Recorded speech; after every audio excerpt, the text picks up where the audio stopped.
मकराकृत कांति कपोलन पे बिखरियल कावलिया घुंघराले, अधरामृत स्वाद समुद्र भरी मुस्कान छटाती हो सुखकारी। करती रहे वृष्टि कृपा की सदा, करुणा वरुणालय दृष्टि तुम्हारी। शशि मंडल सोमुख मंडल ये जिसे देख बनी हम दासी तुम्हारी। जय श्री कृष्णा मेरी सोल फैमिली, आध्यात्म आपके अपने चैनल पर आप सबका बहुत बहुत स्वागत है। योग एक ऐसा शब्द है जो पूरे ब्रह्मांड में गूंजता है। वह एक ऐसा मार्ग है जो भगवान श्री कृष्ण के हृदय से हमें सीधा जोड़ता है। वह उनके हृदय में प्रवेश करा देता है और आपके हृदय में भगवान श्री कृष्ण को बैठा देता है। यह हमारा आंतरिक मिलन करवाता है। योग से जीव परिपूर्ण होता है और अपनी आत्मा से उसका मिलन होता है, और वह दिव्य मिलन बहुत ही मधुर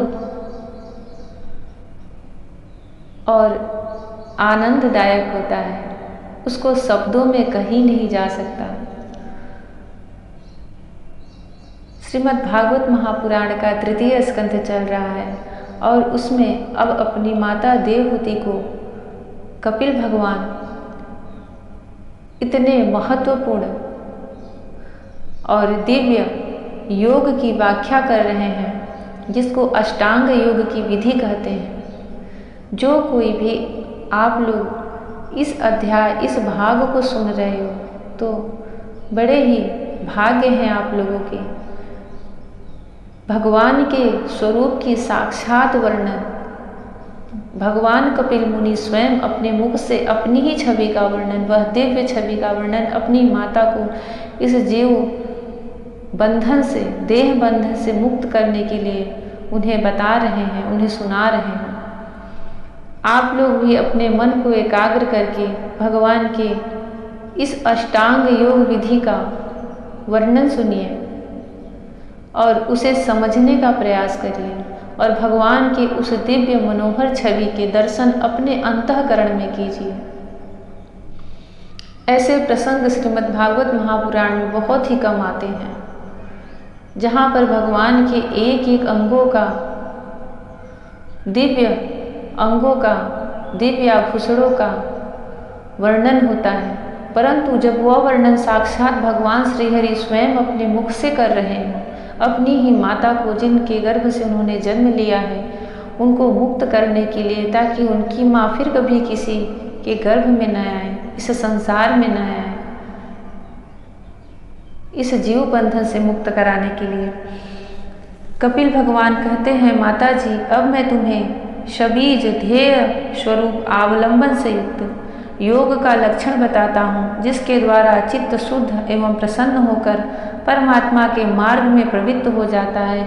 योग का सबसे प्रथम और मुख्य लक्षण यही है कि वह चित्त को शुद्ध करता है, और जब चित्त शुद्ध होता है तभी मन भगवान की तरफ जा सकता है। अशुद्ध मन में भगवान की छवि तो क्या, आप वहाँ पे उनको एक क्षण के लिए सोच भी नहीं सकते, आपके वह ध्यान में ही नहीं आ सकते, आपके मुख पर उनका नाम ही नहीं निकल सकता। योग ऐसा साधन है, हमारे मन को आंतरिक रूप से, हमारे चित्त को शुद्ध करता है।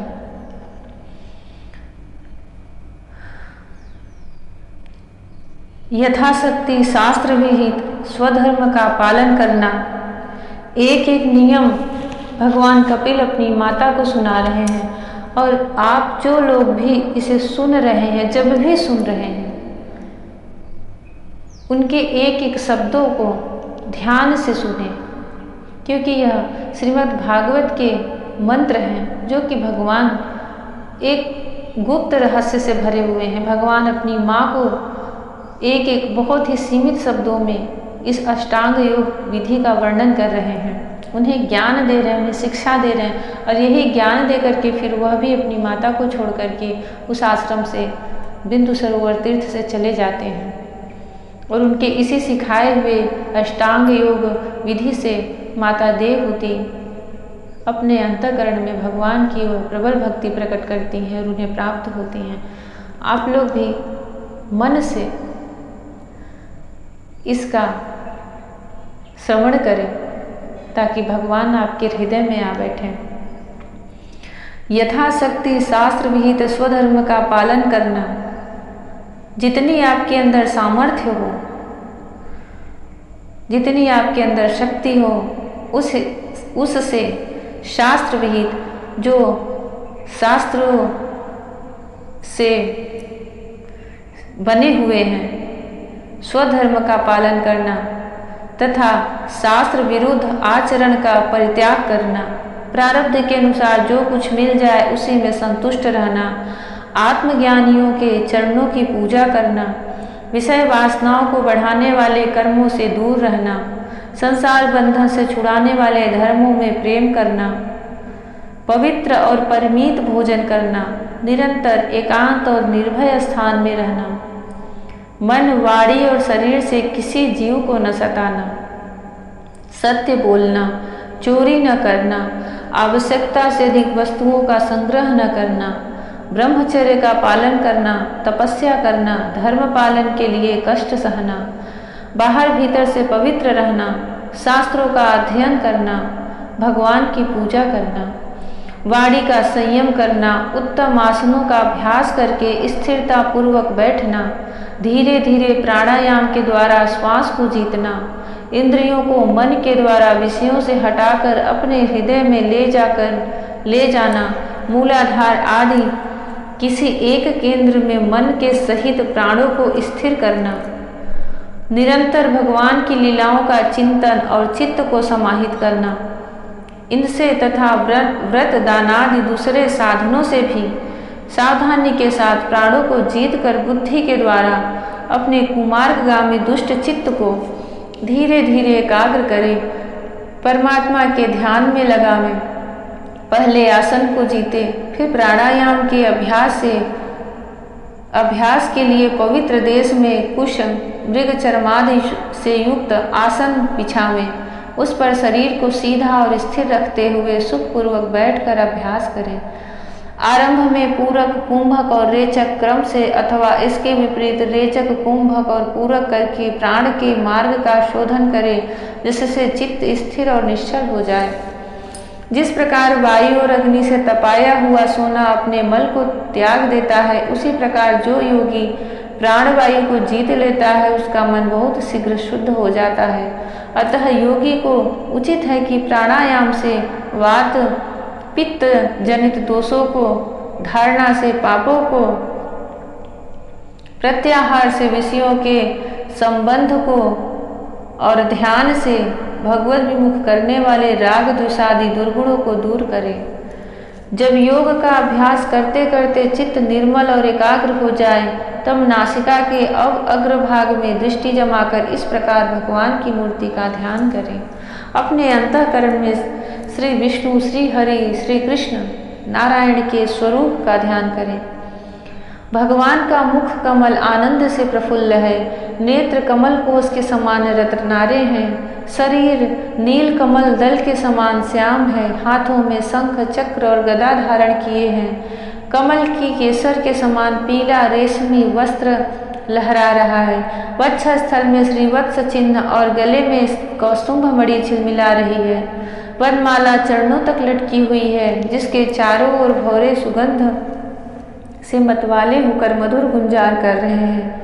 अंग प्रत्यंग में महामूल्य हार, कंकड़, किरीट, भुजबंद और नुपुर आदि आभूषण विराजमान है। कमर में करधनी की लड़ियां उसकी शोभा बढ़ा रही हैं। भक्तों के हृदय कमल ही उनके आसन है। उनका दर्शनीय श्याम सुंदर स्वरूप अत्यंत शांत एवं मन और नैनों को आनंदित करने वाला है। उनकी अति सुंदर किशोर अवस्था है। वे भक्तों पर कृपा करने के लिए आतुर हो रहे हैं। बड़ी मनोहर झांकी है। भगवान सदा संपूर्ण लोकों से वंदित हैं, उनका पवित्र यश परम कीर्तनीय है और वे राजा बलि आदि परम यशस्वियों के भी यश को बढ़ाने वाले हैं। इस प्रकार श्री नारायण देव का संपूर्ण अंगों के सहित तब तक ध्यान करें जब तक चित्त वहाँ से हटे नहीं। बार बार उन्हीं अंगों का ध्यान करना चाहिए। भगवान की लीलाएं बड़ी दर्शनीय हैं, अतः अपनी रुचि के अनुसार खड़े हुए, चलते हुए, बैठे हुए, पौड़े हुए अथवा अंतर्यामी रूप में स्थित हुए उनके स्वरूप का विशुद्ध भाव युक्त चित्त से चिंतन करें। इस प्रकार योगी जब यह अच्छी तरह देख ले कि भगवत विग्रह में चित्त की स्थिति हो गई, तब वह उनके समस्त अंगों में लगे हुए चित्त को विशेष रूप से एक एक अंग में लगावे। जब भगवान के पूरे विग्रह मतलब उनका जो शरीर होता है, देह, उनको श्री विग्रह कहा जाता है, कि आपकी चित्त में स्थिरता से दर्शन होने लगे, तब आप उनके एक एक अंगों में अपनी दृष्टि को जमावे। भगवान के चरण कमलों का ध्यान करना चाहिए।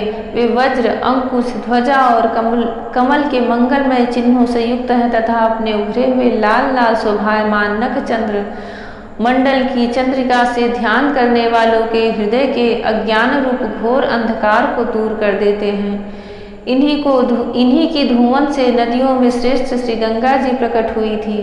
जय श्री कृष्णा। जिनके पवित्र जल को मस्तक पर धारण करने के कारण स्वयं मंगल रूप श्री महादेव जी और भी अधिक मंगलमय हो गए। ये अपना ध्यान कराने वालों के पाप रूप पर्वतों पर छोड़े हुए इंद्र के वज्र के समान हैं। भगवान के इन चरण कमलों का चीरकाल तक चिंतन करें। भव भयहारी अजन्मा श्री हरि की दोनों पिंडलियों एवं घुटनों का ध्यान करें, जिनको विश्व विधाता ब्रह्मा जी की माता सुरवंदिता कमल लोचना लक्ष्मी जी अपनी जांघों पर रखकर अपने कांतिमान कर किशलियों की कांति से प्रेम करती रहती हैं। भगवान की जांघों का ध्यान करें, जो अलसी के फूल के समान नीलवर्ण और बल की निधि है तथा गरुड़ जी की पीठ पर शोभायमान है। भगवान के नितंब बिंब का ध्यान करें, जो एड़ी तक लटके हुए पीतांबर से ढका हुआ है और उस पीतांबर के ऊपर पहनी हुई स्वर्णमयी करधनी की लड़ियों को आलिंगन कर रहा है। संपूर्ण लोकों के आश्रय स्थान भगवान के उदर देश में स्थित नाभि सरोवर का ध्यान करें। इसी में से ब्रह्मा जी का आधारभूत सर्वलोकमय कमल प्रकट हुआ है। फिर प्रभु के श्रेष्ठ मरकटमणि सदृश दोनों स्तनों का चिंतन करें, जो वक्षस्थल पर पड़े हुए शुभ्र हारों की किरणों से गौर वर्ण जान पड़ते हैं। इसके पश्चात पुरुषोत्तम भगवान के वक्षस्थल का ध्यान करें, जो महालक्ष्मी जी का निवास स्थान और लोगों के मन एवं नेत्रों को आनंद देने वाला है। फिर संपूर्ण लोकों के वंदनीय भगवान के गले का चिंतन करें, जो मानो कौस्तुभ मणि को भी सुशोभित करने के लिए ही उसे धारण करता है। समस्त लोकपालों की आश्रयभूता भगवान की चारों भुजाओं का ध्यान करें, जिनमें धारण किए हुए कंकड़ादि आभूषण समुद्र मंथन के समय मंदराचल की रगड़ से और भी उजले हो गए हैं। इसी प्रकार जिनके तेज को सहन नहीं किया जा सकता, उस सहस्त्र धारों वाले सुदर्शन चक्र तथा उनके कर कमल में राजहंस के समान विराजमान शंख का चिंतन करें। फिर विपक्षी वीरों के रुधिर से सनी हुई प्रभु की प्यारी कौमुदकी गदा का, भौरों के शब्द से गूंजायमान वनमाला का और उनके कंठ में सुशोभित संपूर्ण जीवों को निर्मल तत्वरूप कौस्तुभ मणि का ध्यान करें।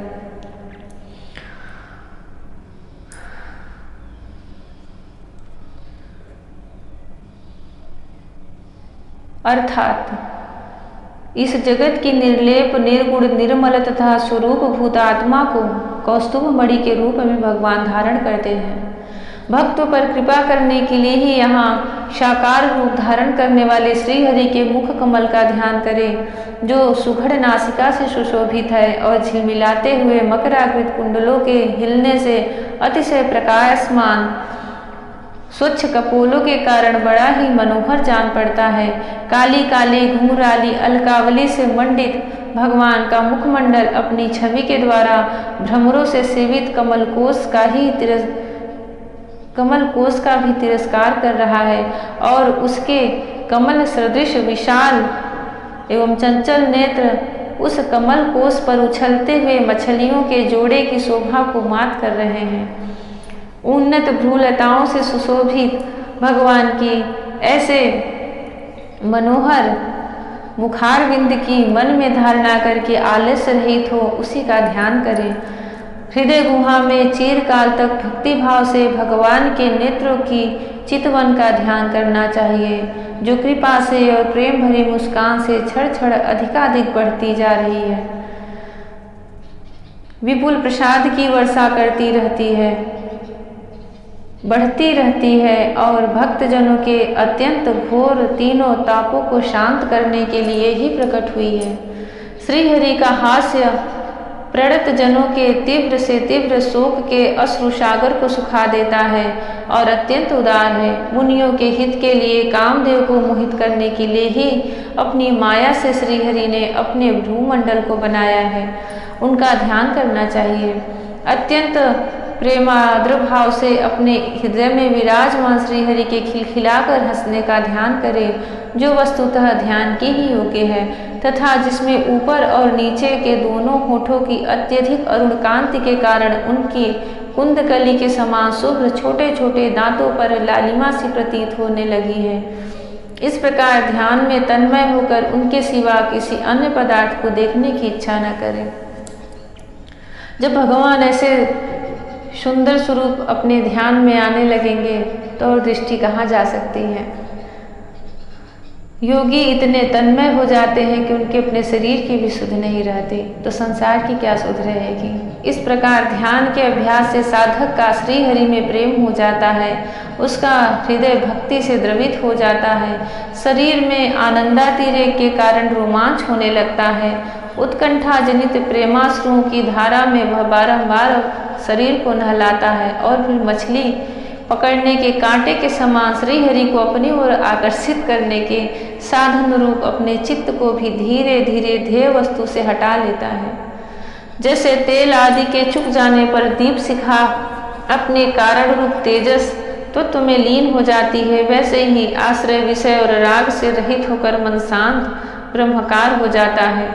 इस अवस्था के प्राप्त होने पर जीव गुण प्रवाह रूप देहादि उपाधि के निवृत्त हो जाने के कारण ध्याता ध्येय आदि विभाग से रहित एक अखंड परमात्मा को ही सर्वत्र अनुगत देखता है। योगाभ्यास से प्राप्त हुई चित्त की इस अविद्या रहित लय रूप निवृत्ति से अपने सुख दुख रहित ब्रह्म रूप महिमा में स्थित होकर परमात्म तत्व का साक्षात्कार कर लेने पर वह योगी जिस सुख दुख के भोक्तृत्व को पहले ही अज्ञानवश अपने स्वरूप में देखता था, उसे अब अविद्याकृत अहंकार में ही देखता है। जिस प्रकार मदिरा के मद से मतवाले पुरुष को अपनी कमर पर लपेटे हुए वस्त्र के रहने या न रहने का गिरने का कुछ भी सुधि नहीं रहती, उसी प्रकार चरमावस्था को प्राप्त हुए सिद्ध पुरुष को भी अपनी देह के उठने बैठने अथवा दैवश कहीं आने जाने या लौट आने के विषय में कुछ भी ज्ञान नहीं रहता। वह भगवान के भक्ति के नशे में मदोन्मत्त होकर के उन्हीं की प्रेमाशक्ति से बढ़ी हुई प्रगाढ़ भक्ति में मग्न रहता है, क्योंकि वह अपने परमानंदमय स्वरूप में स्थित है। उसका शरीर तो पूर्व जन्म के संस्कारों के अधीन है, अतः जब तक उसका आरंभक प्रारब्ध शेष है तब तक इंद्रियों के सहित जीवित रहता है। किंतु जिसे समाधि पर्यंत योग की स्थिति प्राप्त हो गई है और जिसने परमात्म तत्व को भी भली भांति जान लिया है, वह सिद्ध पुरुष पुत्र कलत्रादि के सहित इस शरीर को स्वप्न में प्रतीत होने वाले शरीरों के समान फिर स्वीकार नहीं करता, फिर उसमें अपना अहमता ममता नहीं करता। जिस प्रकार अत्यंत स्नेह के कारण पुत्र और धनादि में भी साधारण जीवों की आत्मबुद्धि रहती है, किंतु थोड़ा सा विचार करने से ही उनसे स्पष्टतया अलग दिखाई देते हैं। उसी प्रकार जिन्हें अपना यह आत्मा मान बैठा है, उन देहादि से भी उनका साक्षी पुरुष पृथक ही है। जिस प्रकार जलती हुई लकड़ी से चिंगारी स्वयं अग्नि से ही प्रकट हुए धुएं से तथा अग्नि रूप मानी जाने वाली उस जलती हुई लकड़ी से भी अग्नि वास्तव में पृथक हुए, उसी प्रकार पृथक ही है। उसी प्रकार भूत इंद्रिय और अंतःकरण से उनका साक्षी आत्मा अलग है तथा जीव कहलाने वाले उस आत्मा से भी ब्रह्म भिन्न है और प्रकृति से उसके संचालक पुरुषोत्तम भिन्न है। जिस प्रकार देह दृष्टि से जरायुज, अंडज, स्वेदज और उद्भिज चारों प्रकार के प्राणी पंचभूतन मात्र हैं, उसी प्रकार संपूर्ण जीवों में आत्मा को और आत्मा में संपूर्ण जीवों को अनन्य भाव से अनुगत देखें। जिस प्रकार एक ही अग्नि अपने पृथक पृथक आश्रयों में उनकी विभिन्नता के कारण भिन्न भिन्न आकार का दिखाई देता है, उसी प्रकार देव मनुष्य आदि शरीरों में रहने वाला एक ही आत्मा अपने आश्रयों के गुण भेद के कारण भिन्न भिन्न प्रकार का भासता है। अतः भगवान का भक्त जीव के स्वरूप को छिपा देने वाली कार्य कारण रूप से परिणाम को प्राप्त हुई भगवान की इस अचिंत्य शक्तिमयी माया को भगवान की ही कृपा से जीत कर अपने वास्तविक स्वरूप ब्रह्म रूप में स्थित हो जाता है। जय श्री कृष्ण। कपिल भगवान माता जी को जिस प्रकार यह अष्टांग योग विधि का वर्णन कर रहे हैं, उपदेश दे रहे हैं, और जो अवस्था उन्होंने भी बताई है कि योगी जब उस परम तत्व में स्थित हो जाता है तो उसकी कैसी अवस्था रहती है, उसे अपनी देह का भी सुध नहीं रहता। माता देवहूति की भी वही गति होती है जब वह अपने आप को योग के द्वारा भगवान की भक्ति के जैसे जैसे उन्होंने नियम बताए हैं उसको धारण करके अपने चित्त को अपनी आत्मा में स्थित करके उस भगवान के ध्यान में निमग्न हो जाती हैं, तो उनकी भी वही दशा होती है। उनके देह को प्रारब्ध ही जीवित किए रहता है। जब तक उनके पूर्व जन्म के प्रारब्ध रहते तभी तक वह इस शरीर में रहती हैं, परंतु उन्हें अपने इस देह की कुछ भी गति मति का कुछ भी उन्हें ज्ञान नहीं रहता।